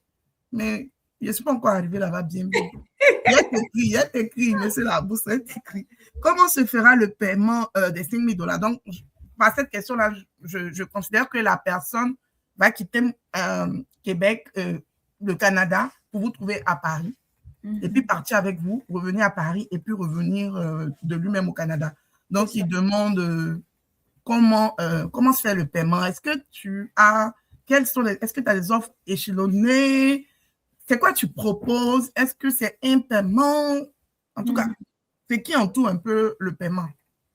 Alors, pour le paiement, il y a plusieurs moyens. Vous pouvez soit payer par carte bancaire. On vous met un lien de paiement sécurisé via Stripe. Vous payez directement. Vous pouvez payer par PayPal. Vous pouvez payer par virement bancaire aussi. Donc, on vous envoie le RIB, vous enregistrez, vous faites le virement. On peut payer en plusieurs fois. Sauf que on arrête les paiements mi-septembre parce qu'à partir de mi-septembre, on doit émettre les billets d'avion. Donc là, on est quoi? On est mi-juillet à peu près. Donc, entre mi-juillet et mi-septembre, tu as 2 mois. Si dans les 2 mois-là, tu veux payer en 10 fois, tu peux faire en 10 fois, mais mi-septembre, tu dois finir. Si tu veux payer en 1 fois, en 2 fois, en 3 fois, peu importe, tu as un peu, tu vires, tu as un peu, bon, envoyez-moi un lien de paiement, je paye 500, je paye 300, je paye 1000. C'est vraiment en fonction de tes possibilités. Mais mi-septembre, tu dois terminer. Donc, plus tôt tu commences, mieux c'est. Peut-être que tu vas avoir des participants qui ne parlent pas français. Est-ce que c'est prévu des traducteurs, des guides pour tous ceux qui ne sont pas francophones parce que tu vas dans un pays francophone? Oui, bien évidemment, à cause de nos amis du Canada et des États-Unis. Déjà, les MC qu'on a pris sont bilingues. Donc, le MC sur la journée économique, il parle français-anglais très bien. Sur le dîner gala, on a une MC qui parle très bien anglais et un autre MC. Et pendant tout le séjour, il y aura un traducteur. Donc, c'est prévu. Quel est jusqu'à présent, et puis dans ta vision, là, le plus grand défi pour organiser tout ça? Parce que lui, on est en train de parler, tu parles comme si c'était de la musique à nos oreilles. C'est chic, mais organiser un événement de cette envergure, là, je pense qu'il y a des jours où peut-être tu ne dors pas. Donc, pour toi, quel est ou quels sont les plus grands défis? Alors, pour moi, les plus grands défis, il y en a, j'en vois deux. Le premier, c'est qu'on aime la dernière minute. Et ça, c'est stressant pour les organisateurs. C'est-à-dire, les gens voient, ah, c'est intéressant et tout. Ça, à la dernière minute, tout le monde a couru pour venir dire, Esther, mais je t'ai dit que j'allais venir, je t'ai dit que j'étais intéressée. Je vais vous dire qu'il n'y a plus place dans l'avion là. Là, demain, on fait le lancement du grand retour à l'ambassade de Côte d'Ivoire en France. On avait prévu 50 personnes parce que le coin est très petit. En 24 heures, on a eu 100 personnes qui ont appelé. Donc là, on est obligé de faire 2 sessions de 50 personnes. Et on a encore des appels qu'on est en train de recevoir. C'est dernière minute. Donc ça, c'est un gros défi et c'est trop stressant parce que tu es en train de t'arracher les cheveux. Tu sais que les gens vont venir et pour avoir déjà fait 3 événements, c'est à la dernière minute que les gens viennent. Vous nous stressez. Quelque chose vous aimez, vous allez faire. Faites en même temps, on va se libérer. Ah! En plus, quand tu commences vite, tu peux payer au plusieurs fois. Donc ça, franchement, c'est le gros challenge qui est là. Mais par la grâce de Dieu, ça avance bien, tout doucement, les inscriptions. Mais à la fin, ils vont venir. Donc, venez rapidement. On va boucler le truc. Et puis voilà, chacun est tranquille, chacun dort tranquille. Le deuxième gros défi, c'est les mauvaises expériences que les gens de la diaspora ont vécues par le passé. Ça, on ne peut pas le nier. C'est-à-dire qu'aujourd'hui, on est C'est comme si tu es en train de te battre avec un ennemi invisible. Exactement. Tu es en face des personnes qui ont envie. Moi, j'ai parlé avec un gars du Canada. Il m'a dit, Esther, on a tellement envie de faire, mais on nous a tellement fait mal qu'aujourd'hui, on est blessé. En fait, on a tellement peur. Donc, même quand une bonne personne va arriver, on va dire, parce qu'elle est jolie, sa bouche est mielleuse comme ça là. Les autres aussi là, ils savent parler comme ça. Donc, on ne sait plus faire la distinction entre qui dit vrai, qui dit pas vrai. Et aujourd'hui, sur Internet, il y a trop de choses. Même parfois, même les institutions, là, même là, on nous vend moins dedans. Donc, tu es perdu. Tu vas au pays, tu lances ton business, on te gruge. Tu comptes sur telle personne, on te gruge. Donc, finalement, tu fais confiance à qui? Donc, ça, c'est un gros challenge aussi. Dieu merci, tout mon parcours est documenté sur mes pages. Donc, on est sur les réseaux, il y a tout ce qu'on a fait, il y a vraiment tout ça, des témoignages et tout. Donc, moi, j'invite toutes les personnes qui ont peut-être des réserves, qui se disent, bon, on a envie, c'est bien, mais, allez vous renseigner, Esther Bois, qu'est-ce qu'elle fait, ce qu'elle a fait, prendre des témoignages aussi. Et je pense que ça pourra vous rassurer parce que, comme je le dis, il y a tellement d'opportunités, il y a tellement de choses à faire. Ce serait dommage qu'on passe des années dans les pays des autres et que chez nous, on n'ait rien construit. Maintenant, le jour où tu veux rentrer, maintenant, tu es assis. On a nos tontons, nos tatas qui ont aujourd'hui peut-être 60 ans, 65 ans, qui font le bilan. Quand on disait d'acheter en Europe, là, non, moi, je vais construire au pays, moi, je n'achète pas ici. Construire au pays aussi, ton fond. Donc, où tu es là, tu n'as rien ici, tu n'as rien là-bas. Tu es assis par terre. Tu es assis par terre. Tu es arrivé à la retraite, l'argent n'est plus beaucoup. Tu veux rentrer, mais quand tu imagines le coût de la vie à Abidjan, Tu es encore au Canada. Tu es Non, tu encore vas au Canada. rentrer. Non, il y a actuellement dans les zones du Canada, il y a un groupe là, et ils disent que elles n'ont pas Abidjan. Hein. Elles sont directement au village. Si Abidjan les a vus là, c'est l'aéroport. Après, continue au village, tu Il vois. y a Mais même direct. au village, là, il faut avoir une petite terre là-bas sur laquelle tu vas aller faire tes plantations. Tout ça, là, c'est maintenant. Donc, il y a beaucoup de choses à faire. Il y a beaucoup de choses à faire. Moi, ce que je demande aux gens aujourd'hui, je ne vous dis pas, venez me faire confiance et tout ça, mon cher. Comme je vous ai dit là, il ne gagne pas l'argent, c'est là. Où il a bouffé votre argent là? C'est qu'on va dire accompagnement. C'est là-bas, il vous attend. Quand tu as fini de faire grand retour et puis c'est chic, et puis tu dis, bon, OK, tu as fait tes preuves maintenant, Esther. Je veux que tu m'accompagnes. Et tu voilà, il faut t'asseoir, on va parler. Donc, voilà, vous n'avez rien à perdre. C'est un voyage, même si vous partez à Abidjan vous-même, déjà, vous allez payer plus que ça. Donc, c'est une expérience à faire. Allez découvrir des opportunités, vous faire des contacts, du réseau, pas mal de choses. Et puis, quand vous revenez, c'est beaucoup plus clair dans votre tête. Vous savez ce que vous pouvez faire, dans quoi vous allez vous lancer. Et puis, si vous souhaitez le faire, nous, on sera là pour vous accompagner. Vous avez vu, non? Si vous voulez l'écouter là, on va quitter ici à 2h du matin. 1h déjà passée. Quel est ton plus grand rêve pour le grand retour de la diaspora? Waouh, là, tu me mets dans des émotions. Alors, mon plus grand rêve, c'est que ce grand retour-là devienne tellement habituel que ça devienne banal.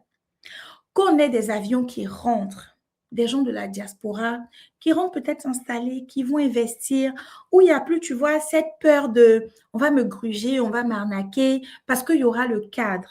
Déjà au niveau de nos gouvernements, de nos institutions, même si ça ne sera pas clean à 10 000%, qu'il y ait au moins le minimum de sécurité, de confiance en l'État.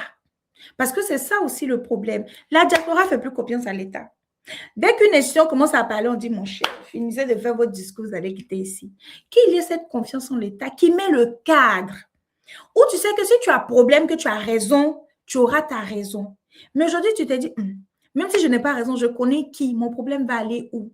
Donc, mon plus grand rêve, déjà au niveau de l'État, qu'il y ait ce cadre minimum qui rassure les investisseurs de la diaspora et qu'on puisse partir en masse pour investir dans nos pays, retourner sereinement, lancer des activités sereinement. Les gens qui sont à Abidjan, là, qu'on nous voit, c'est-à-dire qu'on a l'argent. Genre, quand nous, on dort, on se réveille, il y a l'argent qui pousse sous nos oreilles, mais ils ne savent pas les difficultés qu'on vit ici. Donc, pouvoir développer des activités là-bas et puis qu'on ait pas mal d'avions qui partent, que les années prochaines, ce soit 2 avions, 3 avions, 4 avions. Tu vois là, la diaspora revient. En tout cas, c'est mon rêve. Et puis, je pense que ça va se faire. Ça, c'est la première édition. Toute chose a un début. C'est pas simple, c'est pas évident. Moi-même, parfois, je m'assois, je dis, hey, ma chérie, tu n'aimes pas les petits projets? Toi, tu vas aller jouer. Les rêves qui te dépassent. Plus grand que toi. Tes rêves de 2 mètres. Quand on sera fin octobre, et puis ça sera fait, ça sera juste extraordinaire. Donc, quand je regarde ce projet-là, je pense à la fin, je pense au après, et puis je me dis, voilà, il y en a qui vont croire au projet, qui vont y aller, et puis ça sera une belle aventure. Maintenant, vous qui n'allez pas partir, le gourmet que vous allez avoir, ne venez pas appeler Larissa après pour dire que, est-ce qu'elle va faire l'année prochaine? Il n'y a pas l'année prochaine. Vous allez voir les photos, les vidéos, vous dire, mais c'était intéressant et tout ça, ça sera trop tard. Donc, voilà. Avant de poser la question, c'est pratiquement la question de fin, parce qu'après, tu vas donner tes coordonnées et tout. Avant de poser cette question-là, je veux revenir sur le fait que c'est une initiative privée. Parce que quand j'ai partagé, j'ai vu, il y a certains commentaires, certaines personnes qui disaient, mais l'État nous demande de revenir, mais c'est flou, le cadre est flou, le cadre de la double citoyenneté est flou, on n'a pas confiance et tout.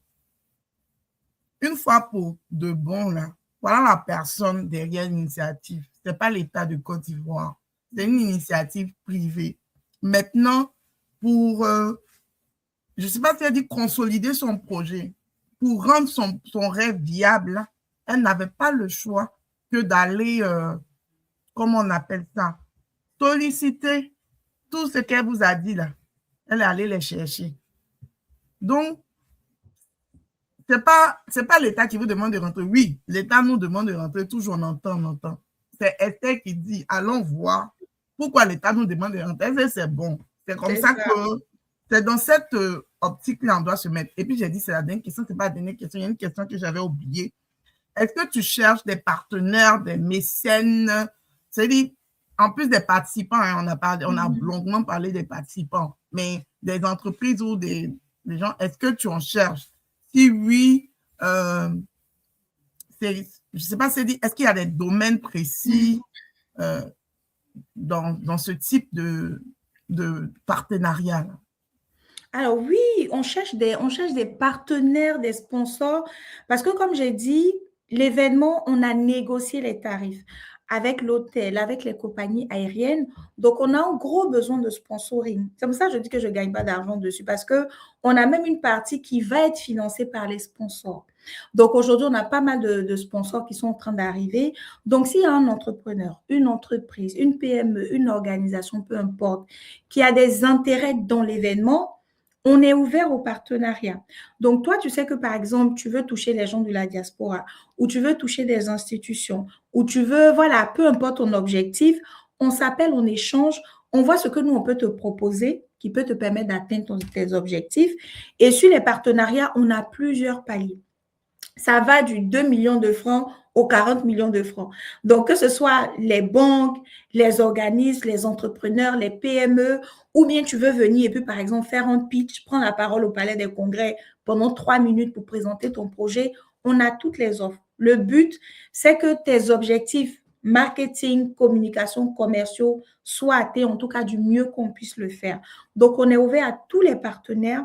Si vous souhaitez voilà, prendre un partenariat, vous nous contactez et puis on pourra échanger là-dessus. Là, actuellement, dans la banque des clientes, c'est juste le courriel. Est-ce qu'ils peuvent te contacter par courriel? Et je dis le courriel, c'est juste le site Internet. Est-ce que c'est juste par là, c'est le seul moyen ou est-ce qu'il y a d'autres moyens, d'autres canaux pour pouvoir te contacter? Alors, spécialement pour eux, je vais donner mon numéro WhatsApp direct. Comme ça va plus vite. C'est pragmatique. Vous pouvez m'envoyer un message sur WhatsApp. Vous me dites que vous étiez dans le live de Larissa. Et puis voilà, on échange directement ou on s'appelle et puis on pourra concrétiser les choses. Quel message souhaiteriez-vous adresser aux Ivoiriens de la diaspora qui hésitent encore à participer à cette initiative? Alors, le message que je veux passer, bon, c'est peut-être un message un peu dur, mais je vais le dire quand même. Tu sais, dans plusieurs rassemblements de la diaspora, on attend beaucoup de l'État. Et ça rejoint un peu ce que tu as dit tout à l'heure. L'État nous demande de rentrer. Est-ce qu'ils ont mis en place ce qu'il faut et tout? L'État ne va jamais mettre tout en place. Ça, il faut qu'on soit clair dessus. L'État ne va jamais mettre tout en place. Tout ne sera jamais parfait comme on veut. Il y aura toujours de la corruption. Je ne sais pas dans quel pays il n'y a pas de corruption. Il y aura toujours des choses qui ne vont pas aller. Mais est-ce pour autant qu'on va décider de ne plus rien faire? Non. Moi, j'estime que dans la vie, quand tu veux quelque chose, bats-toi pour aller chercher. Et aujourd'hui, dans la diaspora, on a nos difficultés, on a nos contraintes, on a tout. Mais j'ai l'impression qu'on est assis là. L'État n'a qu'à nous dire, quand ils ont fini de mettre tout ce qu'il faut mettre là, nous, on va venir. Tu ne vas jamais venir. Tu ne vas jamais venir. Donc, je pense qu'à un moment donné, il faut qu'on se dise, OK, ce n'est pas parfait, mais je vais me battre. Si tu n'es pas prêt à te battre, ce n'est pas la peine de venir. Parce qu'on est un peu dans la jungle où il y a tout, il y a du bon, il y a du moins bon, il y a du mauvais. Donc, si on est dans l'attente de « faut que tout soit parfait d'abord », tu auras une grosse désillusion. Tu vas dire « ouais, on nous a dit de revenir, voilà, ils ont fait ci, ils ont fait ça ». Non, je vais me battre, je vais prendre ma part du gâteau, je vais chercher pour moi. En fait, moi, je dis, on repart pour se chercher. C'est pas tout est prêt et puis on vient, on fait, non. On repart pour se chercher avec toutes les réalités. Quand vous êtes arrivé au Canada, par exemple, c'était pas simple. Il y avait le froid, il y avait la langue, il y avait, faut rétrograder. Donc, tout ce que tu connaissais, il faut repartir à l'école, il faut réapprendre. Est-ce que tu as dit que tu retournes en Côte d'Ivoire? Tu es resté au Canada. Aujourd'hui, tu as une situation qui est bien, tu as ta maison, tu as ta voiture et tout, mais tu as dû t'intégrer et faire tout le parcours. Donc aujourd'hui, quand tu reviens, même si c'est ton pays, tu vas devoir te réintégrer et refaire tout le parcours. Ça ne sera pas facile, ça ne sera pas simple. Mais c'est à toi de prendre la décision, de bien te faire entourer, de bien te faire accompagner, d'avoir les bons contacts, d'avoir les bonnes relations qui pourront te permettre d'aller rapidement. Donc, le message que je vais adresser aux gens de la diaspora, on ne va pas rester à l'étranger éternellement. Il y a cette partie de nous-là qui est appelée par le pays. Même si c'est dans 20 ans, même si c'est dans 50 ans, tu vas devoir rentrer un jour. Je ne sais pas, bon, peut-être il y en a qui veulent qu'on enterre leur corps au Canada. Bon, ils sont peut-être très rares, mais tu te dis à la retraite, même si c'est pour aller m'asseoir dans mon village, au moins je rentre. Et moi, j'estime que le retour se prépare dès maintenant. Donc, le grand retour de la diaspora, c'est pas ramasse tes valises, va tout de suite. C'est va préparer ton retour. Je veux rentrer dans 10 ans, quand mes enfants auront fini les études, ils seront autonomes, je peux les laisser au Canada ici, aller m'asseoir, faire ma retraite et tout. D'ici à ce que 10 ans arrivent, qu'est-ce que je mets en place? Est-ce que j'investis dans la bourse? Je m'en vais dans les obligations d'État. Là-bas, il n'y a pas à faire des actions à évoluer, n'a pas évolué. Je sais que chaque année, je mets 10%, etc. Quand je vais rentrer, je vais aller m'asseoir au village. Dès maintenant, je commence à acheter ma parcelle. Le temps que 10 ans arrivent, j'ai commencé à faire mes petites plantations, mes petits trucs. J'envoie des gens vérifier un peu, un peu. Donc, c'est vraiment ça mon message. Posons les actions qu'il faut. Ce n'est pas simple. Ce n'est pas évident. Mais l'État ne fera pas pour nous. Nos parents ne le feront pas pour nous. Ils sont là pour bouffer notre argent seulement. On les aime de tout notre cœur, hein? Mais voilà, ils sont là pour bouffer notre argent, pour dire il faut envoyer l'argent, c'est que tu as envoyé là, etc. Donc, tu es seul responsable de ta vie, de ton retour. Et cette opportunité-là, c'est une occasion en or. Je ne sais pas où tu vas trouver ça encore. Parti toi seul et parti en groupe, ça n'a rien à voir. Donc, tu t'inscris. Larissa va vous laisser mon numéro WhatsApp. Tu m'appelles ou tu laisses un message parce que votre décalage horaire, là, il est 2 heures ici. Sommeil est en train de rentrer dans mes yeux. On s'écrit, on va échanger. Chercher l'argent n'est pas facile. L'argent propre n'est pas facile. En tout cas, voilà. Parce qu'il y a des questions qui reviennent et puis c'est des choses qu'on a déjà dit, les heures et tout. Si les gens ont des questions d'ordre général sur tout ce qui est en lien avec l'événement, comment ils font? C'est quoi la procédure? Alors, sur le site vraiment d'ordre général. toutes les infos, ouais. Sur le site Internet, il y a toutes les infos, le programme, les tarifs, les prix, le bouton pour prendre rendez-vous avec moi aussi, il y a tout là-bas. Donc, tu laisseras mon numéro WhatsApp pour ceux qui sont intéressés, qui veulent s'inscrire.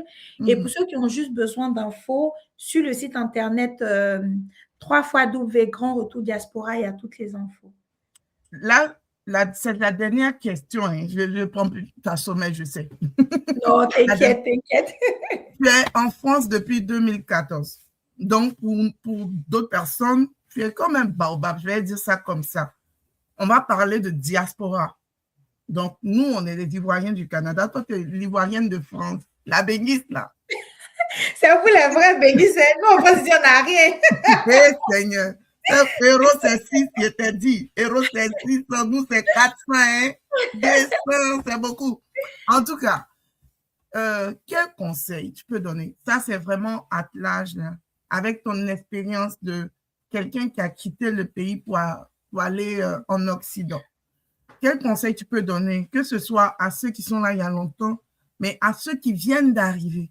Je ne sais pas, assez l'âge. Tu peux dire, bon, moi, je circonscris à tel, après je circonscris à tant, mais je parle plus à Esther Bois, commissaire général de trucs, mais je parle de Esther Bois qui a plus de, quoi, ça fait 14 ans, plus de 14 ans d'expérience en hexagone.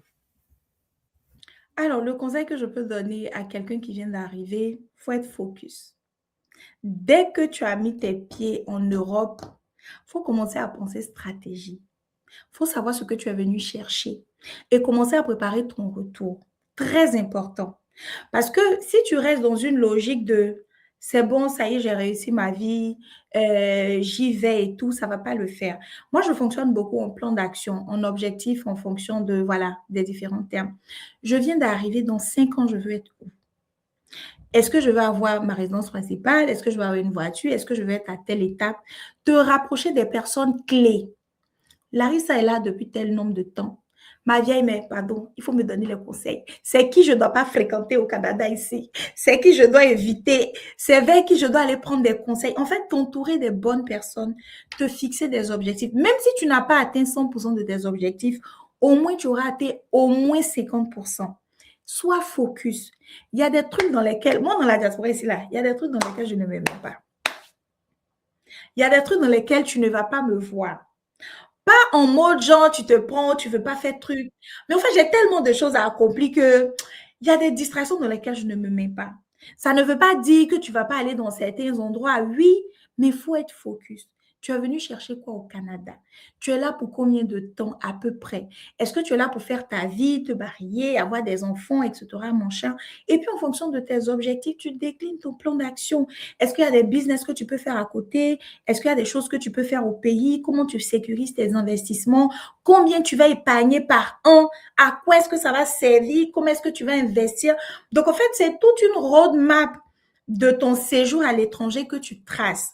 Donc, quand tu as ta vision globale, tu sais comment bouger les pions. Si ça ne s'est pas fait, OK, j'ajuste, je passe ici. Pour faire ça, il faut que je me sacrifie pendant 2 ans, mettre de côté tel montant, investir. Mais si toi, tu vas à l'aveugle, genre, tu arrives au Canada, tu as réussi, tu vis la vie de louga, tu as tout à Abidjan, où tu viens, ça va te parler. Tu as fini de faire 5 ans, 10 ans, 15 ans, et puis tu n'as rien réalisé. Tu es toujours presque à la même place. Donc, il faut vraiment être concentré. Tu te rapproches des bonnes personnes, avoir les bons conseils. Même si parfois on te dit la vérité que ça fait mal, c'est pour ton bien. Donc, voilà le conseil que je veux donner à quelqu'un qui vient, qui vient d'arriver. En tout cas, et quelqu'un qui est là à l'autre. Ah, il a fini de faire sa vie. Il n'a rien retrouvé. Il n'a rentré. Mais c'est pas tout le monde qui est rentré. Ah, aussi. Non, mais après, ça dépend. Ce que je dis là, on peut faire ça à tout moment. Même si tu es là, ça fait 10 ans, ça fait 15 ans, là, tu t'assois maintenant, puis tu refais. Par exemple, moi, les dames que j'accompagne, en début d'accompagnement, on fait le vision board. C'est obligatoire. Dans la vie, tu ne peux pas marcher si tu ne sais pas où tu vas. Quelqu'un va te dire, on n'a qu'à passer ici, tu t'en vas. Non, l'autre route, c'est ici, tu t'en vas. Tu fais ton vision board, 1 an, 5 ans. Où est-ce que tu veux être? Moi, quand je faisais mon vision board en début d'année 2026, j'ai fait le grand retour de la diaspora dedans. J'ai pris une carte du monde, j'ai mis les gens qui venaient du Canada, des États-Unis, de tous les pays. Et puis, j'ai mis des chiffres comme ça. Mais aujourd'hui, on est en train de dépasser ces chiffres-là. Et je travaille à ça, à ce que ça se réalise. Donc, tu fais ton vision board et puis voilà, tu atteins tes objectifs progressivement. Tu n'es pas dispersé, tu sais où tu vas, tu es concentré. Pour ceux qui ne connaissent pas le visual board, là, c'est une carte conceptuelle de où je veux partir. Il y a des gens qui le font. Moi, ce que j'aime le plus, c'est ceux qui le font de manière papier. Ils vont prendre une pièce de leur maison et puis ils vont acheter les gros, par exemple, ici au Dollarama, là, les gros cartables blancs durs, là. Et puis ils vont le mettre au mur. Et puis ils vont découper des choses, ce qu'ils veulent. Surtout ça, ceux qui aiment voyager, là. Leur objectif de voyage dans 5 ans, dans 2 ans, ils découpent. Et puis, comment faire pour atteindre l'objectif? Ils vont découper. Et puis, c'est ça. Donc, c'est un plan de vue global de ce que je veux, où je veux être, comme elle a dit, dans 2 ans, dans 5 ans. C'était juste pour traduire en français facile ce qu'elle venait de dire si des gens n'avaient pas compris. Donc, c'est sur les conseils de Esther, son numéro Joyce. Ah, écris-moi, je vais te donner. C'est moi, je suis la porte d'entrée. Il y a écrit beaucoup là. Elle va me donner une commission. En tout cas, merci beaucoup d'avoir bu beaucoup de café parce que quand on a parlé, tu t'es ajusté à moi. Donc, merci d'avoir. Et puis, tu vois, on parle et puis ça finit pas. On ne veut même pas te laisser partir tellement tu parles bien. Tu as trouvé ton travail. Coaching là, tu fais. Donc, vous pouvez la suivre sur ses réseaux. C'est Esther Bois, comme écrit. Si vous tapez sur Google, Esther Bois, ça sort. Le grand retour, ça sort. Esther Bois, consulting, ça sort. Comme elle l'a dit là, même ChatGPT la connaît. Elle m'a contacté, elle allait demander. Elle allait me demander là-bas, c'est qui. Est-ce que tu connais la fille là? Donc, vous pouvez regarder, voir, comme elle a dit. Elle-même, elle vous a donné conseil. Hein.